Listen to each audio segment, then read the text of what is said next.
Nairobi unaweza kufa njaa na jirani yako ako na karamu, he has a party but you'll die of hunger. So nikasema watoto wetu lazima wapate shule chakula shuleni. So tumeanza school feeding program in our schools.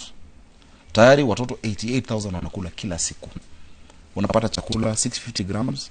Chakula iko na proteins, iko na vitamins, iko na carbohydrates kwa shilingi 5 peke yake. Cost ya chakula wanga shilingi 50 hivyo. Walikuwa wanalipa 60, wengine walipi. Wengine wanasema wanakuja shuleni hawana. Ndio inaona hii dish na county. Hii dish na county. Na kuna watu wameenda kuipiga.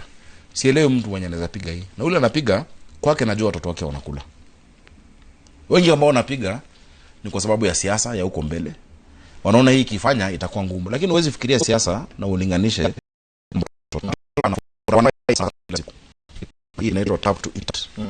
Hii saa ukienda kwa shule mwalimu anapiga hivi anajua huyu mtoto anafaa kule, wazazi wake wamekubali. Na hizo shule mingi 1500 people limeandika kazi, 1500 ni wazazi wao watoto ndio wanapika. So chakula iko safe. Hata kama kuna wale wamejaribu juzi kujaribu kuweka kitu haiwezekani. Chakula iko safe. Watoto wanakula, but the saddest thing my brother, hawamalizi chakula.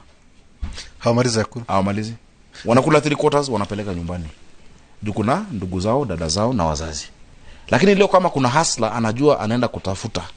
Watu huamka Nairobi unaenda haujui kama utapata mjengo ama utakosa.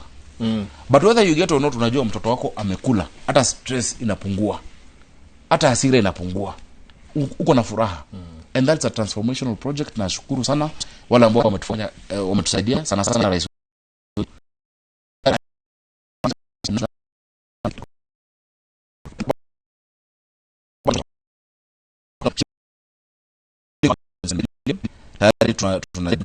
Tumetengeneza jikoni 10. Jikoni moja ina serve one constituency.